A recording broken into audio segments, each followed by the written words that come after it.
He was a famous millionaire in London, but his fame wasn't due to his wealth, but rather his stinginess. When his partner died, he even took the 2 coins that were buried with him. Tuppence.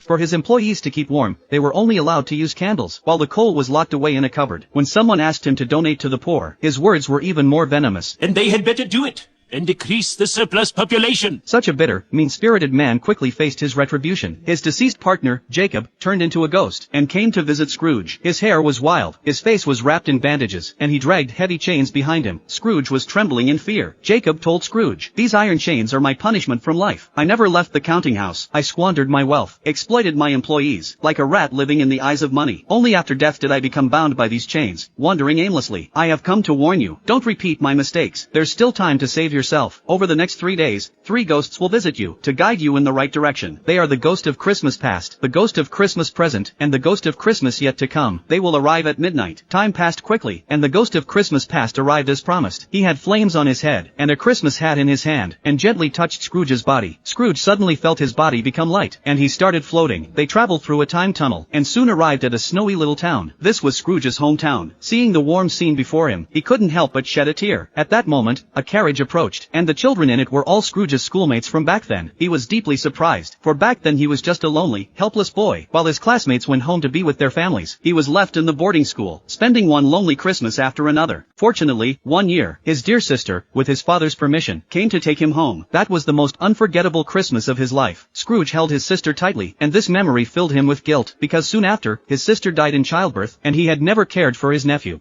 The ghost led him through the small town, and brought him to the place where his career had once begun. Here, he was reunited with his old companions, his respected former class president. But most importantly, it was here that he met his beautiful lover. They danced joyously at the ball. As he watched the warm, happy scene, Scrooge's heart was filled with sorrow, because the man he had become was different. He became terrified of poverty. He became obsessed with money, and this was also the root of the arguments with his wife. But if you were free today, would you choose a dowerless girl?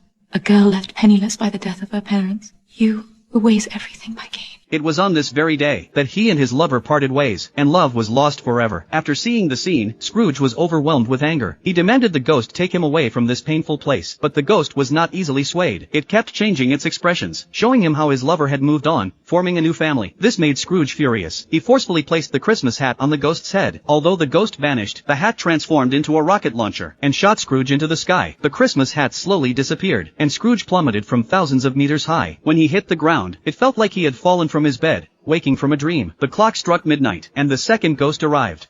The clock struck midnight, and the second ghost arrived. He sat firmly atop a pile of jewels, holding the ghost of Christmas fire. His task was to take Scrooge through the journey of his life. Scrooge grabbed hold of his robe. The ghost scattered the holy fire onto the ground. The ground began to turn transparent, allowing them to view the world from a divine perspective. Today, the ghost of Christmas took him to the home of his employee, Bob, to see how he could afford to support such a large family on his meager salary. The Bob family was busy preparing for a lively Christmas. Soon, Bob returned home from work. His son, Tiny Tim, was limping on one leg. Tiny Tim couldn't afford treatment for his illness, so he dragged his crippled leg. Bob bought a cheap goose. They were supposed to have turkey for Christmas, but his small income couldn't cover it. However, Bob comforted his wife, saying everything would be fine. He would work even harder. Then, Bob raised his glass and thanked Scrooge. He said that without the job Scrooge provided, none of this would be possible. Scrooge felt an immense sense of shame as he watched. The ghost told him Tiny Tim might die because there was no money for further treatment. At that moment, Scrooge seemed to have a pang of conscience. He couldn't bear the thought of such an outcome, but the ghost coldly responded that death would help ease the pressure of overpopulation.